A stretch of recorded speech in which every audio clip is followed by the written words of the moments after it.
Hello students, welcome to the channel Rachna math solutions. इस video में हम लोग सीख रहे हैं second year engineering semester third का मैथमेटिक्स का सब्जेक्ट, जिसमें हमने चैप्टर स्टार्ट किया Laplace transform one. Laplace transform one इस टॉपिक को हम लोग इन ब्रीफ सीख रहे हैं, यानी कि इस टॉपिक के सिर्फ मैं इंपॉर्टेंट कंसेप्ट ले रहा हूँ और उसके ऊपर मिनिमम एक या फिर मैक्सिमम दो या तीन सम ले रहा हूँ। ठीक है, तो Laplace transform one in brief लेने के लिए ये पार्ट 4 चल रहा है हमारा। इसके पहले वाले 3 पार्ट में हम लोगों ने अब तक क्या क्या कवर किया, मैं एक बार आपको रिवाइज करवा दे रहा हूँ। सबसे पहले पार्ट में हमने देखा था कि लाप्लास ट्रांसफॉर्म की डेफिनेशन सीखी थी और उसके ऊपर कुछ न्यूमेरिकल्स किए थे। इसके बाद क्या आता है point, some standard formula of Laplace transform, ये पॉइंट आता है। और some standard formula of Laplace transform use कर हम लोगों ने कुछ न्यूमेरिकल्स किए थे। इसके बाद लाप्लास ट्रांसफॉर्म की डेफिनेशन जो होती है उसके ऊपर स्टैंडर्ड फॉर्मूले ऑफ लाप्लास ट्रांसफॉर्म यूज़ करके हम लोगों ने कुछ और नए टाइप के सम्स किए थे। इसके बाद आता है चेंज ऑफ स्केल प्रॉपर्टीज सीखा था। चेंज ऑफ स्केल प्रॉपर्टीज सीखने के बाद हम लोगों ने सीखा था first shifting theorem. First shifting theorem के बाद आता है कुछ बेसिक फॉर्मूले, यानी कि स्टैंडर्ड फॉर्मूले के ऊपर ही फर्स्ट शिफ्टिंग थ्योरम अप्लाई करके एक नए सेट ऑफ फॉर्मूले बनाए थे। वो उसके टाइप्स के सम्स किए थे, यानी कि problems on first shifting theorem किए थे। Problems on first shifting theorem करने के बाद evaluation of the integral type किया था by using first shifting theorem, यानी कि इवेल्यूएशन टाइप के सम्स आते थे इंटीग्रल ऑफ द टाइप।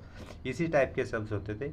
यहाँ पर सिर्फ क्या होता था कि टी नहीं होता था। ठीक है, ये टी नहीं होता था।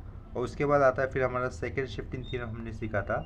इसके बाद लास्ट के टॉपिक में या फिर लास्ट के पार्ट में हमने क्या सीखा था कि to find Laplace transform by multiplication by t property, जिसमें हम लोग ये वाला फॉर्मूला यूज़ करते थे। देखो मैंने यहाँ पर लिखा है Laplace of F of t is equal to 5s होता है, इतना तो हम लोग जानते हैं। अगर Laplace of F of t is equal to 5s है देन इस एफ ऑफ टी को अगर t to the power n से इंटू हो जाता है और उसका लाप्लास निकालना होता है, तो चेंजेस क्या करने होते हैं, -1 to the power n d raise to n upon d s raise to n 5s। ठीक है, इस टाइप्स के सम्स या फिर न्यूमेरिकल्स हम लोगों ने लास्ट लेक्चर में किए थे।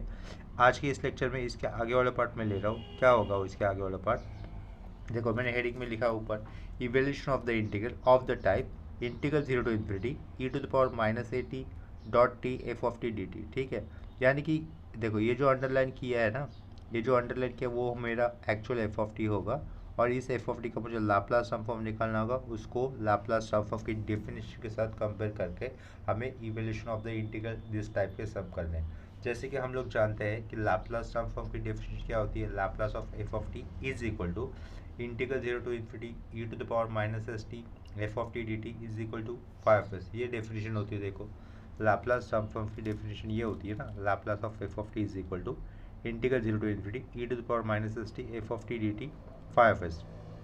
तो अभी हम लोग किस टाइप के सम कर रहे हैं, देखो ये सम का टाइप मैंने लिखा है यहाँ पर। सम का ये जो भी टाइप है वो लाप्लास ट्रांसफॉर्म की डेफिनेशन के साथ अगर मैच कर देता हो तो इंटीग्रल वाला पार्ट है सेम लिमिट के लिए e to the power minus A t है, डेफिनेशन में e to the power minus S t है। ये जो अंडरलाइन किया वो किससे मैच हो रहा है, एफ ऑफ डी से मैच हो रहा है। लास्ट में डी टी लिखा है, इसका मतलब यहाँ पर जो अंडरलाइन किया है अगर वो एफ ऑफ टी हो रहा है तो उसका हमें क्या निकालना होगा, सबसे पहले लाप्लास निकालना होगा, यानी कि Laplace of F of T निकालेंगे और इन टर्म्स ऑफ 5s आ जाएगा। उसको वापस डेफिनेशन में पुट करेंगे। डेफिनेशन में पुट करने के बाद जो एस है, एस की वैल्यू को कंपेयर किया जाएगा और हमारा फाइनल आंसर आ जाएगा। ठीक है, तो इस टाइप के क्वेश्चन कैसे करना है उसको और कुछ 2-3 प्रॉब्लम्स लेकर सॉल्व करते हैं। ठीक है, तो उसके ऊपर पहला क्वेश्चन क्या लिखा है, evaluate integral 0 to infinity e to the power minus 3t t cos t D T. ठीक है, तो अगर मैं दिए हुए क्वेश्चन को लाप्लास ट्रांसफॉर्म की डेफिनेशन के साथ कंपेयर कर देता हूँ तो मुझे क्या पता चलेगा, मेरा एफ ऑफ टी क्या हो जाएगा, ये अंडरलाइन किया हुआ पार्ट। मुझे सबसे पहले ये जो अंडरलाइन किया है फंक्शन उसका लाप्लास ट्रांसफॉर्म निकालना चाहिए। ठीक है, तो यहाँ से आंसर के लिए शुरुआत कर देता हूँ और यहाँ पे लिख देते हैं हम लोग late find Laplace for what, T cos T.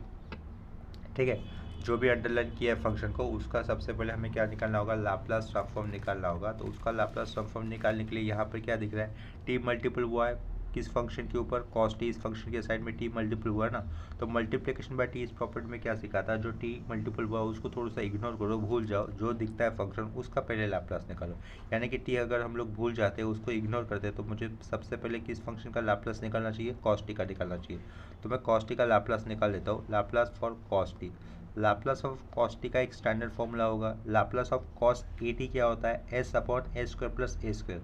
तो लाप्लास ऑफ कॉस टी क्या हो जाएगा, S upon a square plus 1 square. ठीक है, 1 स्क्वायर 1 ही होता है तो उसको 1 लिख दिया।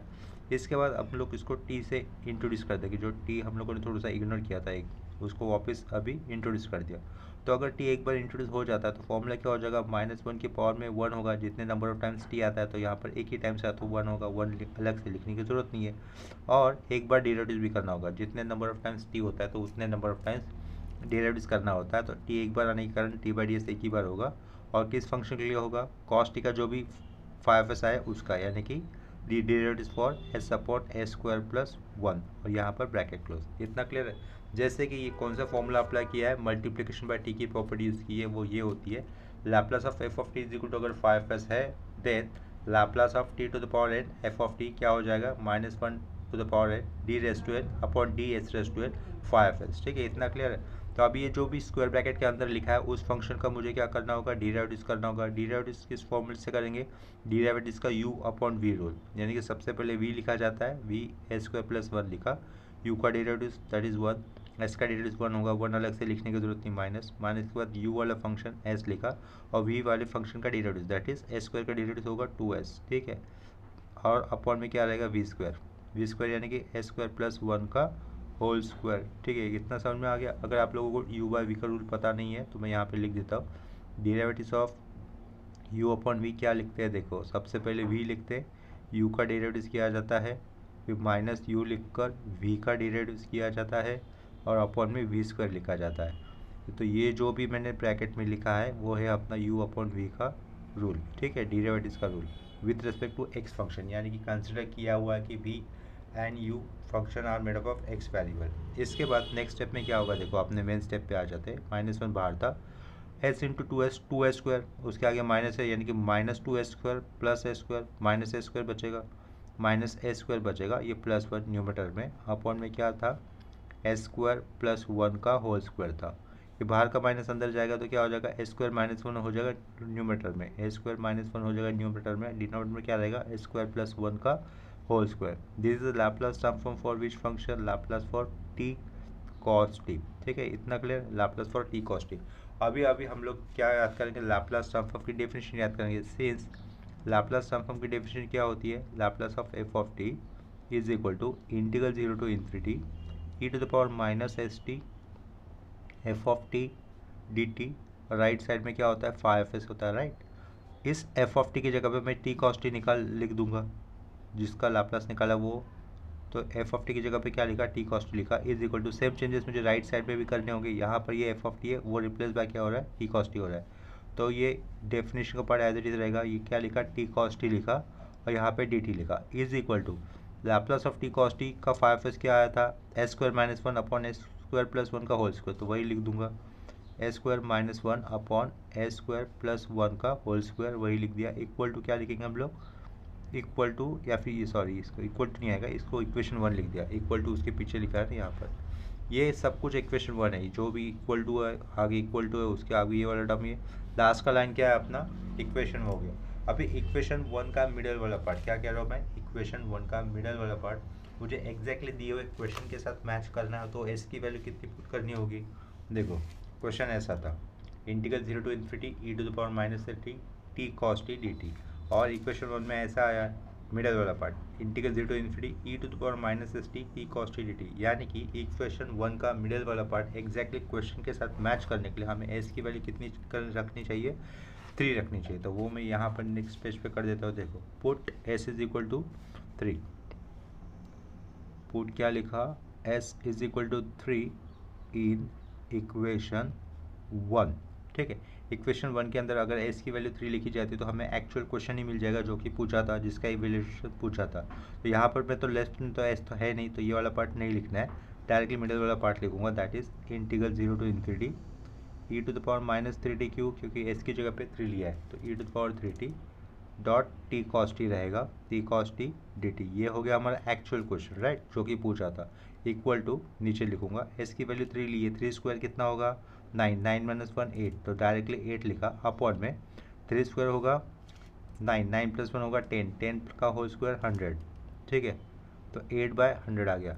ये फर्दर सिंप्लीफाई होता है 8/100, अगर इसको हम लोग फर्दर 4 से डिवाइड कर दे तो ऊपर आ जाएगा 2 और नीचे कितना आ जाएगा 25। ये है हमारा फाइनल आंसर। आया समझ में, फॉर द फंक्शन, इसके पीछे मेन क्वेश्चन लिख देता हूँ पीछे, फिर से integral 0 to infinity e to the power minus 3d t cos t और ये डी टी, ठीक है। उसका आंसर ये हो गया।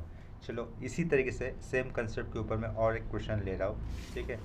Evaluation of the integral type के सम के ऊपर मैं और एक क्वेश्चन ले रहा हूँ। यहाँ पर मैं क्वेश्चन को लिख देता हूँ।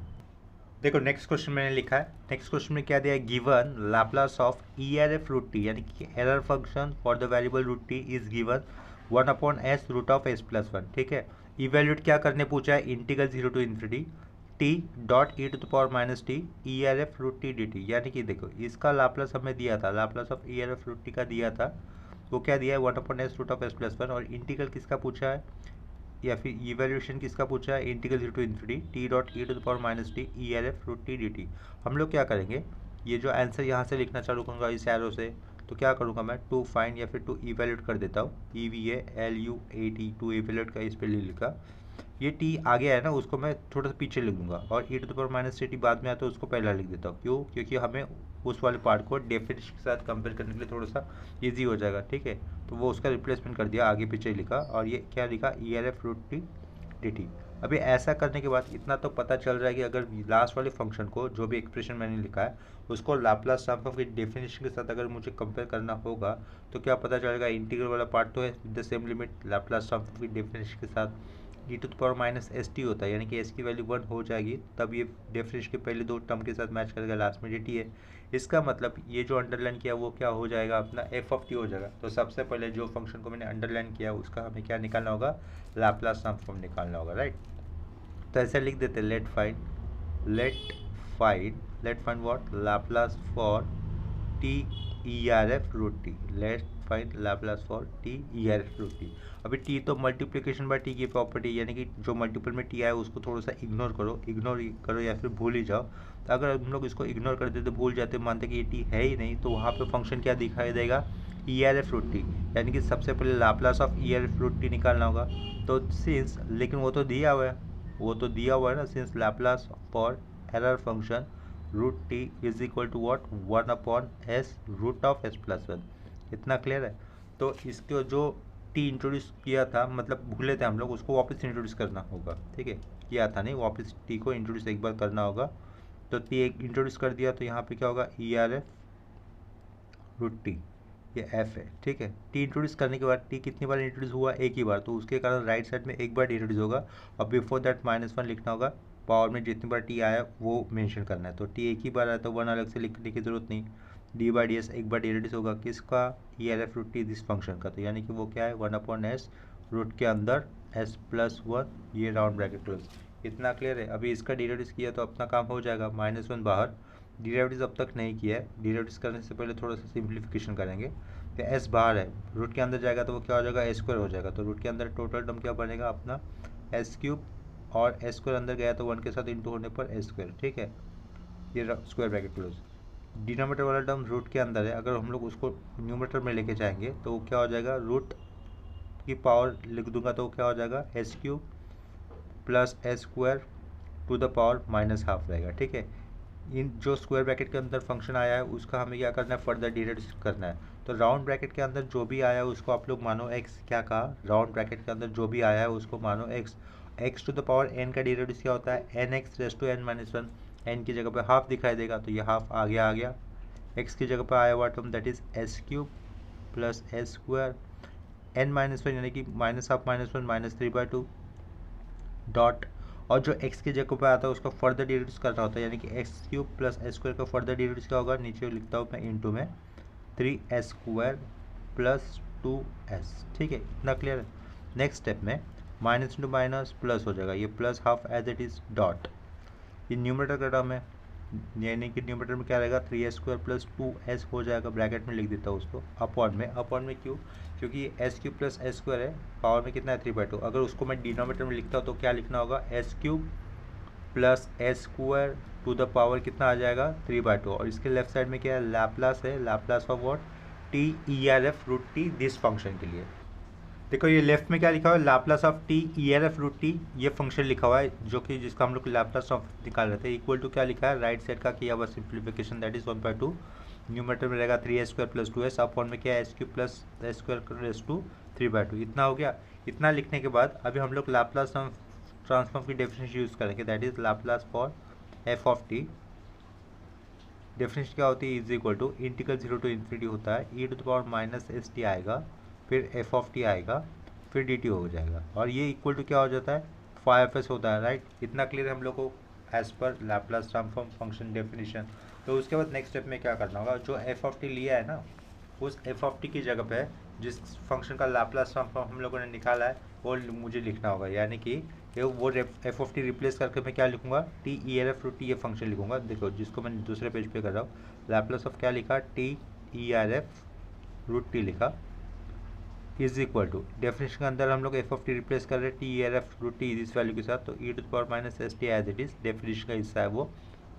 एफ ऑफ टी किससे रिप्लेस हो रहा है, t e r f root t से रिप्लेस हो रहा है, लास्ट में आएगा ये डी टी आएगा, ठीक है। Is equal to 5f Laplace of t e r f root t का 5f क्या आता है, देखो यहाँ पे दिख रहा है ना, 1/2 3a² plus 2s upon s³ plus s² 3/2 s² 3/2, तो वही मुझे लिखना है यहाँ पर, देखो 1/2 न्यूमरेटर में 3a² प्लस 2s और नीचे वाले ब्रैकेट में आएगा s³ प्लस s² 3/2, ठीक है। इसको लिखा मैंने इक्वेशन 1, इसको लिखा इक्वेशन। अभी इक्वेशन 1 का मिडल वाला पार्ट क्या कर रहा हूँ मैं, इक्वेशन 1 का मिडल वाला पार्ट एग्जैक्टली दिए हुए क्वेश्चन के साथ मैच करने के लिए एस की वैल्यू कितनी होनी चाहिए। देखो क्वेश्चन को हम लोगों ने रीअरेंज करके ऐसा लिखा था ना, क्वेश्चन ऐसा था, लेकिन क्वेश्चन को अगर रीअरेंज करते हैं पहला टर्म बाद में, बाद वाला टर्म पहले लिखते तो ऐसा हो जाता है, जो कि ये जो चेंजेस करने के बाद मिलने वाला टर्म हमारी लास्ट में जो इक्वेशन है उसके मिडल वाले पार्ट से मैच होने के लिए एस की वैल्यू कितनी होनी चाहिए, 1 होनी चाहिए, राइट।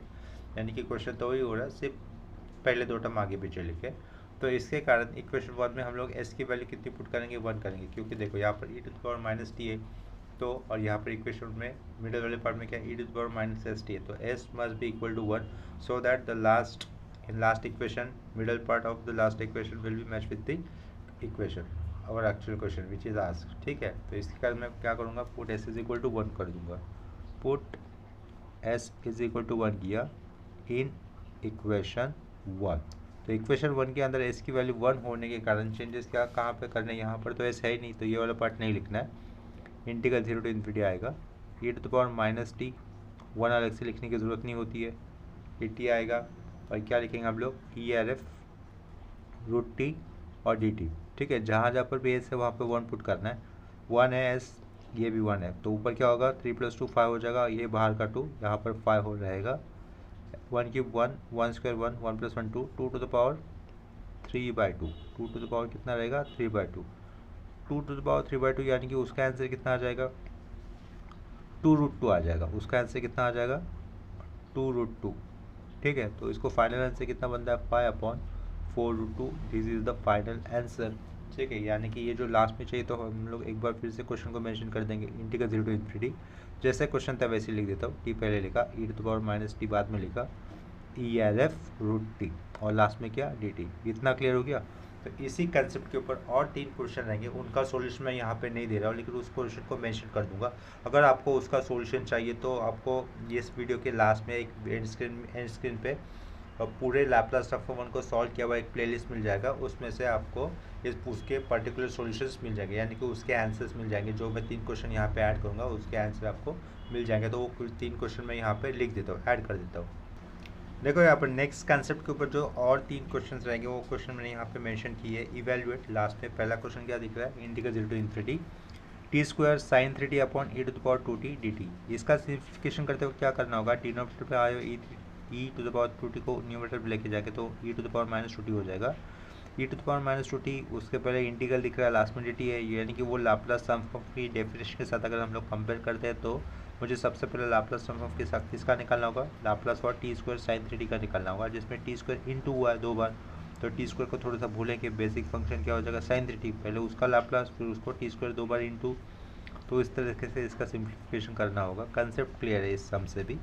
यहाँ पर भी देखो सेम क्वेश्चन, सेम यानी कि सेम कंसेप्ट के ऊपर क्वेश्चन है, integral 0 to infinity e to the power minus t dot root of 1 + sin t।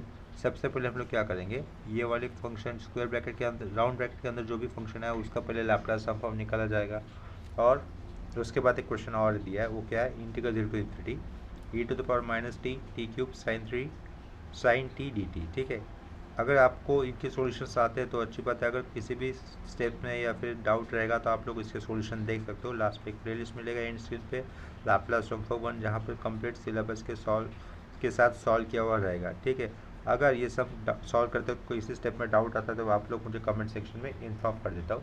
इसके बाद अभी हम लोग नया कंसेप्ट सीख रहे हैं, वो कंसेप्ट है effect of division by T, यानी कि एफ ऑफ टी जो भी फंक्शन रहेगा उसके अपॉन में अगर टी आता है तो उस केस में क्या करना रहेगा, लाप्लास ट्रांसफॉर्म कैसे निकालना होगा, वो अभी के इस केस में हम लोग सीखते हैं। ठीक है, तो इससे पहले क्या सीखा था, effect of multiplication by T सीखा था। इसके बाद हम लोग सीख रहे हैं effect of division by T सीखेंगे। वो सीखने के बाद evaluation of the integral type के सब रहेंगे, जिसमें effect of division by t की प्रॉपर्टी यूज होगी। और ये कंसेप्ट हो जाने के बाद लाप्लास ट्रांसफॉर्म ऑफ डेरिवेटिव्स, ये कंसेप्ट बाकी रहती है, और लाप्लास ट्रांसफॉर्म ऑफ इंटीग्रल, ये कंसेप्ट बाकी होती है। ये लास्ट की हमारे 3 कंसेप्ट हो जाएंगे तो हमारा लाप्लास ट्रांसफॉर्म 1 कंप्लीट हो जाएगा। ऑलरेडी कंप्लीट किया हुआ है, लेकिन यहाँ पर भी इन ब्रीफ भी कंप्लीट हो जाएगा। ठीक है, तो उसके बाद हम लोग स्टार्ट करेंगे लाप्लास ट्रांसफॉर्म 2। यहाँ पर मैं लिख रहा हूँ effect of division by T, वो वाला कंसेप्ट, उसके फॉर्मूले। देखो, Laplace transform division by T का फॉर्मूला मैंने यहाँ पर लिखा है। उसमें हेडिंग में क्या दिया है, effect of division by t. If Laplace of F of t is equal to 5s, Laplace of F of t is equal to 5s होता है, ये तो हम लोग जानते हैं। इस केस में देन अगर एफ ऑफ टी को टी से डिवाइड किया है तो उस केस में क्या हो जाएगा, मल्टीपल करने पर क्या करते थे हम लोग, 5s का डेरिवेटिव्स लेते थे। ठीक है, जितनी बार टी इंटू हुआ है उतनी बार 5s का डेरिवेटिव्स होता था। इस केस में भी सेम कंसेप्ट होगी, लेकिन डेरिवेटिव्स का उल्टा क्या होता है, इंटीग्रेशन, और मल्टीप्लिकेशन का उल्टा क्या होता है, डिवीजन। तो एफ ऑफ टी के साथ अगर टी डिवाइड में होता है तो वहाँ इंस्टेड ऑफ डेरिवेटिव्स हम लोग क्या करेंगे, इंटीग्रेशन यूज़ करेंगे। ठीक है, और जितनी बार टी डिवाइड हुआ उतनी बार इंटीग्रेशन करना होगा। अगर यहाँ पर टी स्क्वायर होता तो 2 बार इंटीग्रेट करना होता था। ठीक है, तो यहाँ पर अभी तो टी एक ही बार आया है तो हम लोग एक बार इंटीग्रेशन करेंगे किसका, 5s का। तो वही तो फॉर्मूला लिख दिया simply, Laplace of 1/t f of t is equal to integral s to infinity 5s ds। इस कंसेप्ट को हम लोग अच्छी तरीके से मिनिमम 2 सम लेंगे, उसके साथ समझ लेते हैं। ठीक है, तो उस कंसेप्ट के ऊपर जो क्वेश्चन आ रहा है पहला, वो क्वेश्चन मैं आपके सामने लिखा है। यहाँ पर क्या लिखा है क्वेश्चन में, find Laplace transform of function दिया है e⁻2 sin 2t cos ht upon T. अभी देखो, पहले के केस में जब t इंटू होता तो हम लोग क्या करेंगे, इंटू में आया हुआ t को भूल जाओ और जो फंक्शन दिखता है पहले उसका लाप्लास ट्रांसफॉर्म निकालो। सेम कंसेप्ट या फिर सेम स्टार्टिंग मुझे यहाँ पर भी करनी होगी। अपॉन में आए हुए टी को हम लोग भूल जाएंगे, इग्नोर कर देंगे, माने कि वो वहाँ पर है ही नहीं। अगर अपॉन का टी नहीं है तो फंक्शन क्या रहेगा, e⁻2t sin 2t cos ht। सबसे पहले इसका लाप्लास निकालना होगा, तो वही मैं लिख देता हूँ, लेट फाइंड पहले क्या निकालेंगे, Laplace for e⁻2t sin 2t और cos ht का हम लोग सबसे पहले लाप्लास ट्रांसफॉर्म निकाल लेंगे। अभी देखो, ये तीनों फंक्शन, अगर cos ht नहीं होता था, तीनों फंक्शन एक दूसरे के इनटू में, इनके हर एक स्टैंडर्ड फॉर्मूला है, लेकिन ये तीनों फंक्शन एक दूसरे के इनटू में, तो उसका डायरेक्टली लाप्लास ट्रांसफॉर्म नहीं निकल सकता इनटू में होने के कारण, तो हम लोग उसको उनके सिंप्लीफाइड फॉर्म में लिखेंगे। ठीक है, तो देखो e⁻2t एज इट इज़ लिख दिया, साइड में sin 2t भी एज इट इज़ लिख दिया, डॉट cos ht भी एज इट इज़ लिख दिया, इक्वल टू किया, इक्वल टू। तो इक्वल टू के आगे e⁻2t भी वापस same term as it is, sin 2t same term as it is. तो करेंगे क्या, देखो cos ht जो दिख रहा है, एक उसको उसके एक्सपोनेंशियल फॉर्म में लिखेंगे। cos ht ये तो हाइपरबोलिक cos है, तो उसका एक्सपोनेंशियल फॉर्म क्या हो जाएगा, e⁻t प्लस e⁻t अपॉन 2, ये हो जाएगा। इतना क्लियर है, exponential form for the cos ht round bracket में लिखा। इसके बाद ये इक्वल टू के आगे चल रहा है, 1/2 पूरा बाहर ले लिया, ब्रैकेट डाला, e⁻2t और sin 2t किसके साथ इंटू करना है, e⁻t के साथ इंटू करना है। तो ये e⁻2t है और ये प्लस है, तो क्या रहेगा, e⁻t एक बार बचेगा, साइड में ये sin 2t भी आ जाएगा, बीच में प्लस है तो प्लस दिया, e⁻2t sin 2t, ये e⁻t के साथ भी इंटू होगा तो क्या बचेगा ब्रैकेट के अंदर, e⁻3t sin 2t बचेगा। ठीक है, इतना क्लियर है, और ये स्क्वायर ब्रैकेट हो गया। ठीक है, इस इक्वल टू के पीछे क्या है, इस इक्वल टू के पीछे ये क्वेश्चन अपना, ये वाला लाइन है। इतना क्लियर हो रहा है। नेक्स्ट केस में अभी क्या करेंगे, taking Laplace transform to both side. क्या कहा, taking Laplace transform to both side, या वो लिखने की ज़रूरत नहीं है, डायरेक्टली मेंशन कर दूंगा, एल दिख रहा है यानी कि दोनों साइड में लाप्लास लिया जा रहा है। लेफ्ट साइड का क्वेश्चन क्या था, e⁻2t sin 2t और कॉस एच टी। यहाँ पर लेफ्ट साइड में लाप्लास लेने के कारण लेंथ फंक्शन लिखा है जिसका लाप्लास निकालना है, इक्वल टू राइट साइड में किसका लाप्लास लेना है, ये जो स्क्वायर ब्रैकेट के अंदर आया है ना फंक्शन उसका, 1/2 तो कांस्टेंट है, कांस्टेंट बाहर कर्ली ब्रैकेट डाला, Laplace for what, e to the power minus t dot sine 2t bracket close plus now Laplace of what, e to the power minus 3t sine 2t round bracket close और ये curly bracket close. इतना clear हो गया। Next step में क्या कर सकते थे, ये स्टैंडर्ड राउंड ब्रैकेट के अंदर आए हुए फर्स्ट शिफ्टिंग थ्योरम के स्टैंडर्ड फॉर्मूले, क्या कहा, राउंड ब्रैकेट के अंदर आए हुए फॉर्म टर्म्स के ऊपर फर्स्ट शिफ्टिंग थ्योरम का डायरेक्ट स्टैंडर्ड फॉर्मूला यूज होगा।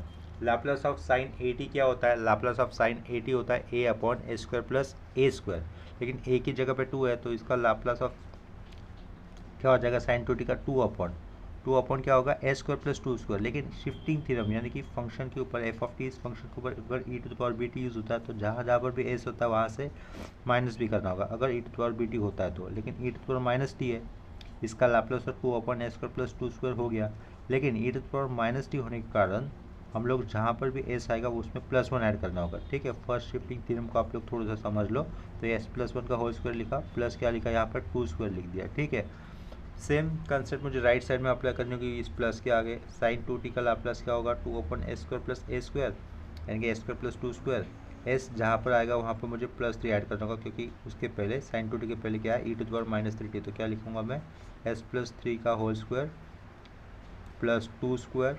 ठीक है, ये स्क्वायर ब्रैकेट के अंदर ये 2 बाहर आ जाएगा ब्रैकेट के साथ, तो बाहर वाले 1/2 के साथ कैंसिल होकर राइट साइड में क्या बचेगा ओनली 1 अपॉन s+1 का whole square plus 2 square plus 1 upon s+3 का होल स्क्वायर प्लस 2 स्क्वायर। ठीक है, इतना लाप्लास बचेगा। लाप्लास किसके लिए बचने वाला है, ये जो लेफ्ट साइड में फंक्शन लिखा है ना Laplace of e to the power minus 2t sine 2t cos ht, उसके लिए उसका 5s क्या आ गया, ये वाला आ गया लास्ट में जो लिखा है। अभी हम लोग लाप्लास ट्रांसफॉर्म फंक्शन की डेफिनेशन यूज़ करेंगे। क्या कहा, लाप्लास ट्रांसफॉर्म फंक्शन की definition, Laplace of F of T क्या होता है, Laplace of F of T equal to integral 0 to infinity e to the power minus S T F of T D T. ठीक है, sorry यहाँ पर Laplace transform function की definition use नहीं कर सकते क्योंकि ये evaluation of the integral type के सम नहीं है। Evaluation of the integral type के सम जब होते तभी लाप्लास ट्रांसफॉर्म की डेफिनेशन यूज़ करनी होती है, वो वाला कंसेप्ट तो अप्लाई नहीं होगा, तो ये इसको मैं कैंसिल कर देता हूँ। देखो Laplace of F of T 5s आ गया, क्या कह रहा हूँ मैं, ये ब्रैकेट के अंदर आया हुआ एफ ऑफ टी है, Laplace of F of T 5s आ गया, उस एफ ऑफ टी के नीचे डायरेक्टली अपॉन का टी जो भूल गए थे ना हम लोग उसको इंट्रोड्यूस कर देंगे। क्या कहा, therefore Laplace for function e to the power minus 2t sine 2t, ये साइन लिखा साइन 2t कॉस ht, जो अपॉन का टी भूले थे उसको इंट्रोड्यूस कर दिया। ठीक है, अपॉन का टी इंट्रोड्यूस करने पर जो भी 5s होता है उसके ऊपर क्या अप्लाई करना होता है हमें, integration over the limits s to infinity. तो देखो इक्वल टू 5s ये है ना राइट साइड में, तो integration s to infinity bracket जो 5s है वो सब कुछ 1 अपॉन s+1 का whole square plus 2 square plus आगे 1 अपॉन s+3 का whole square plus 2 square round bracket close, और लास्ट में क्या होगा ds। उतना क्लियर है। देखो लेफ्ट साइड में हमारा एक्चुअल क्वेश्चन आ गया जिसका हमें लाप्लास ट्रांसफॉर्म निकालना था, अपॉन का टी प्रॉपर्टी इंट्रोड्यूस किया ना अभी, और राइट साइड में जो न्यूमरेटर में एफ ऑफ टी उसके 5s का हम लोग क्या कर रहे हैं, इंटीग्रेशन कर रहे हैं। इसके बाद हमें एक फॉर्मूला पता होना चाहिए, जो बेसिक फॉर्मूला यूज़ होने वाला है वो मैं यहाँ पे लिख देता हूँ। देखो integral of 1 upon 1 plus x square को 1 नहीं, यहाँ पर ए स्क्वायर लिख देता हूँ जनरली। ठीक है, integral 1 upon a square plus x square का फॉर्मूला क्या हो जाएगा, देखो 1 अपॉन ए टैन इनवर्स एक्स बाय ए प्लस सी हो जाता है, लेकिन प्लस सी नहीं लिखता हूँ, चलो प्लस सी नहीं लिखा मैंने लास्ट में। ये है बेसिक फॉर्मूला, या आगे पीछे भी हो सकता है, एक्स स्क्वायर प्लस ए स्क्वायर भी हो सकता है। तो ये जो भी लास्ट में सर्कल में लिखा है वो ऊपर वाले इंटीग्रेशन में यूज़ होगा, क्योंकि देखो एक्स की जगह पे क्या है वेरिएबल s+1 आया हुआ है उसका स्क्वायर है, और कांस्टेंट ए की जगह पे क्या आया है 2 आया हुआ है। तो जो भी लास्ट में मैंने सर्कल में फॉर्मूला लिखा है राउंड कर वो फॉर्मूला ऊपर वाले स्टेप में अप्लाई करेंगे, और लेफ्ट साइड का तो टर्म चेंज नहीं होने वाला, यानी कि लेफ्ट साइड में क्या रहेगा, Laplace for e to the power minus 2t sine 2t cos ht, ये वाले टर्म तो रहने वाले हैं ना। ठीक है, तो उन सबको मैं वापस एक बार लेफ्ट साइड में एज इट इज़ लिख देता हूँ। देखो ये स्टेप यहाँ से लिखना चालू कर देता हूँ। लेफ्ट साइड में बिना चेंजेस किए बगैर मुझे क्या लिखना है, ये वाला पार्ट लिखना है क्वेश्चन का। Laplace of e to the power minus 2t sine 2t cos ht upon t square bracket के अंदर लिखना है। तो वाला पार्ट मैं लिख देता हूँ, Laplace for e to the power minus 2t sine 2t cos ht, ये अपॉन का t उतना लिख दिया। इंटीग्रेशन कर रहे हैं तो पहले जैसे कि मैंने बताया था अभी आप लोगों को, देखो इंटीग्रेशन यहाँ पे दिख रहा है ना, सबसे पहले क्या लिखना होगा 1/a। 1/a इस केस में कितना है 2 है, तो 1/2 आएगा। tan inverse of s plus 1/2 लिखना होगा। ठीक है, तो देखो पहले तो 1/2 लिखा, tan इनवर्स ऑफ टर्म क्या है s प्लस 1 है ना, तो s प्लस 1/2 लिखा, राउंड ब्रैकेट क्लोज, प्लस देकर आगे वाला इंटीग्रल करूँगा 1/2। tan इनवर्स ऑफ क्या रहेगा, tan inverse of s plus 3/2 होगा, राउंड ब्रैकेट क्लोज। दोनों के इंटीग्रल लिमिट सेम ही है, s टू इन्फिनिटी, तो इसके कारण दोनों इंटीग्रल करने के बाद उनके ऊपर एक कॉमन इंटीग्रल लिमिट देते हैं, that is s to infinity. इतना क्लियर है। उतना हो जाने के बाद अभी देखो यहाँ पर भी हाफ है, यहाँ पर भी हाफ है, ये हाफ कम्प्लीटली बाहर ले सकते हैं हम लोग, तो हाफ कम्प्लीटली बाहर ले लिया। पहला टर्म क्या रहेगा, tan inverse of s plus 1/2 plus tan inverse of s plus 3/2, round bracket close, ये square bracket close, s to infinity. अभी सबसे पहले क्या करेंगे, हाफ तो बाहर ले लिया, सबसे पहले क्या करना होगा, ये जो s है s की जगह पे अपर लिमिट आएगा दैट इज इन्फिनिटी, यानी कि tan inverse infinity plus tan inverse infinity लिखना होगा ना ब्रैकेट के अंदर। tan inverse directly tan inverse infinity लिख देता हूँ मैं, tan इनवर्स इन्फिनिटी हो गया। दूसरा वाला भी टर्म क्या हो जाएगा, tan इनवर्स इन्फिनिटी, क्योंकि इन्फिनिटी प्लस 1 इन्फिनिटी/2 इन्फिनिटी रहेगा, तो पहला टर्म हो गया।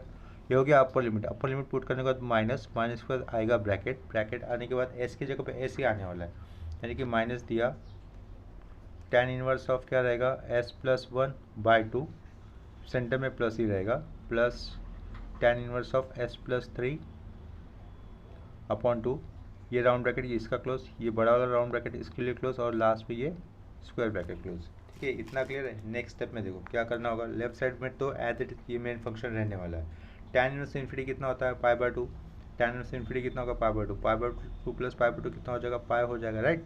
तो उसको लिखेंगे square bracket, tan inverse infinity होता है π/2, tan इनवर्स इन्फिनिटी होता है π/2, ये ब्रैकेट ओपन करने पर दोनों टर्म को जाएगा minus sign, minus tan inverse s plus 1/2 minus tan inverse s plus 3/2, round bracket close, square bracket close.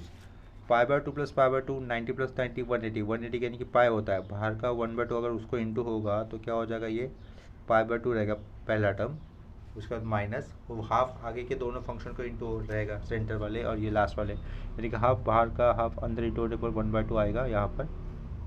tan inverse of s plus 1/2 minus 1/2, tan inverse of s plus 3/2, ये है हमारा final answer for the question of Laplace transform for e to the power minus 2t sine 2t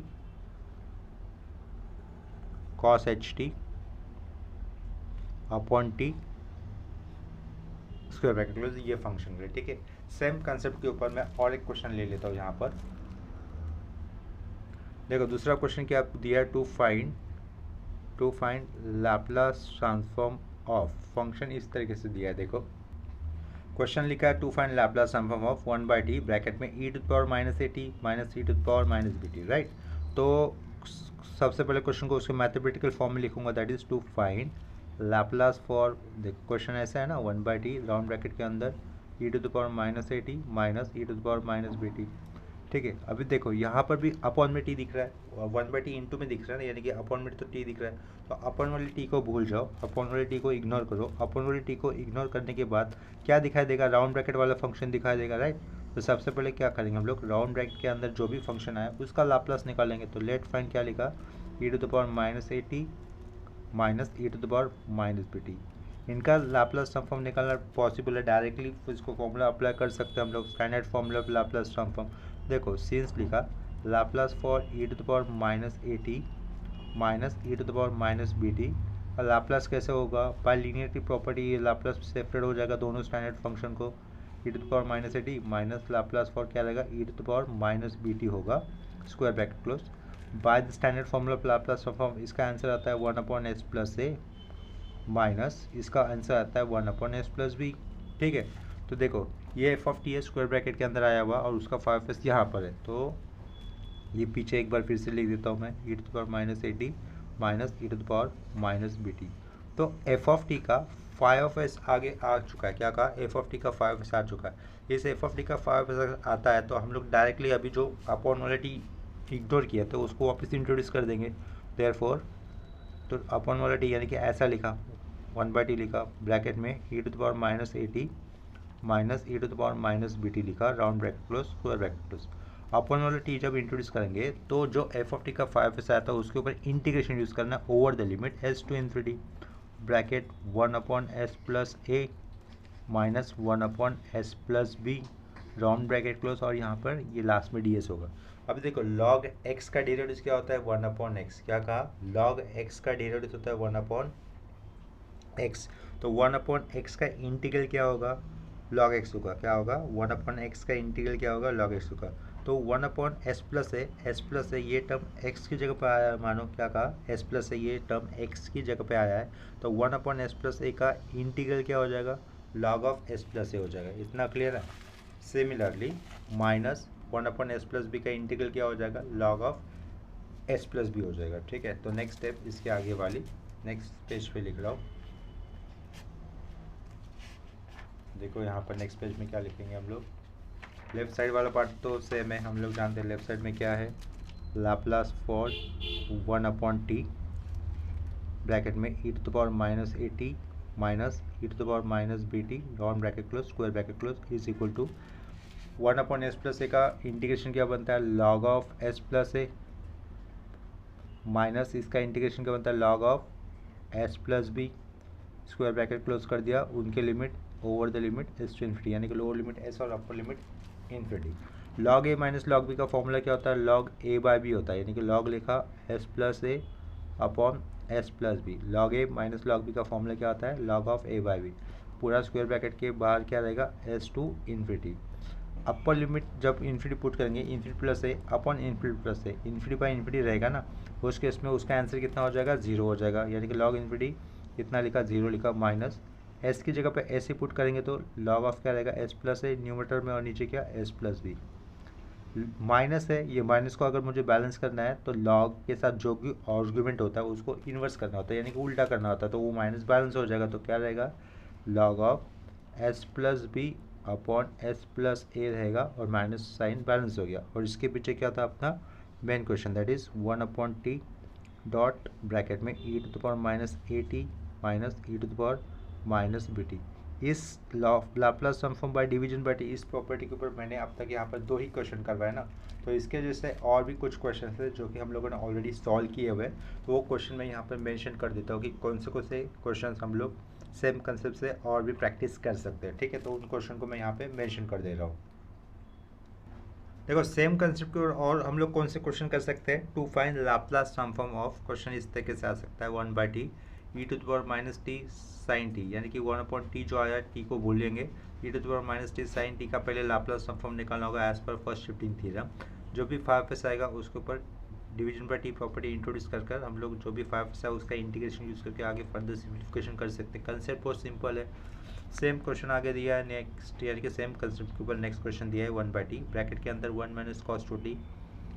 अब next question है sine square two T by T, उसके बाद question है 1 minus cos T upon T square, और last वाला question है sine square T upon T square. ठीक है, इसके सॉल्यूशन आपको लास्ट में एक प्लेलिस्ट दिया जाएगा एंड स्क्रीन पर, जहाँ पर लाप्लास ऑफ 1 कंप्लीट सॉल्व किया हुआ है, उसको गो थ्रू करने पर आपको एक बार इस वाले पॉइंट पे जब आओगे तो आपको इस क्वेश्चन के सॉल्यूशंस मिल जाएंगे। ठीक है, इसके बाद हमें कौन सी कंसेप्ट लर्न करनी है, evaluation of the integral of the type, तो क्वेश्चन का वो जो भी हेडिंग रहेगा इसके बाद नेक्स्ट लेक्चर में या फिर नेक्स्ट पार्ट में मुझे करवाने वाला उसका हेडिंग मैं यहाँ पर लिख देता हूँ। वो हेडिंग इस प्रकार से, इवैल्यूएशन टाइप के सम रहेंगे, जब भी इवैल्यूएशन टाइप के सम रहते हैं तो उनको लाप्लास ट्रांसफॉर्म की डेफिनेशन के साथ कंपेयर करना होता है। Evaluation of the integral of the integral. इसी टाइप के क्वेश्चंस एग्जाम में ज़्यादातर आते हैं। इवैल्यूएशन ऑफ द इंटीग्रल रहेगा, integral 0 to infinity e to the power minus लिखा at लिखा, और क्या रहेगा F of T upon T. अभी देखो इस टाइप के सम अभी सीखे थे ना, एफ ऑफ टी था अपॉन में टी था, तो उसी को लाप्लास ऑफ की डेफिनेशन में यूज़ कर कर अभी evaluation of the integral type के सम करने हैं, जिसको हम लोग नेक्स्ट लेक्चर में सीखेंगे। इसके ऊपर भी हम लोग मिनिमम 2 सम लेंगे, और उसके बाद 2 ही कंसेप्ट बाकी होती है हमारी, लाप्लास ट्रांसफॉर्म ऑफ डेरिवेटिव्स और लाप्लास ट्रांसफॉर्म ऑफ इंटीग्रल। इनमें से लाप्लास ट्रांसफॉर्म डेरिवेटिव्स एग्जाम में मुंबई यूनिवर्सिटी के पेपर में ज़्यादा नहीं पूछा जाता, बहुत ही चांसेस का हमने पूछने के, लेकिन Laplace of transform of integral आ सकता है। ठीक है, तो आज के इस लेक्चर में अगर किसी प्रॉब्लम में या फिर किसी कंसेप्ट में डाउट है तो मुझे कमेंट सेक्शन में इन्फॉर्म कर देना। और नेक्स्ट लेक्चर में हमारी शायद नेक्स्ट लेक्चर हमारा पार्ट 5 हो जाएगा, पता नहीं वो पूरी उस लेक्चर में लैप्लास ट्रांसफॉर्म कंप्लीट होता है कि नहीं, देखते हैं। तो अभी के लिए यहाँ पे रुक जाता हूँ, कोई डाउट रहेगा तो कमेंट सेक्शन में इन्फॉर्म कर देना। मिलते हैं नेक्स्ट लेक्चर में, तब तक ले बाय और टेक केयर।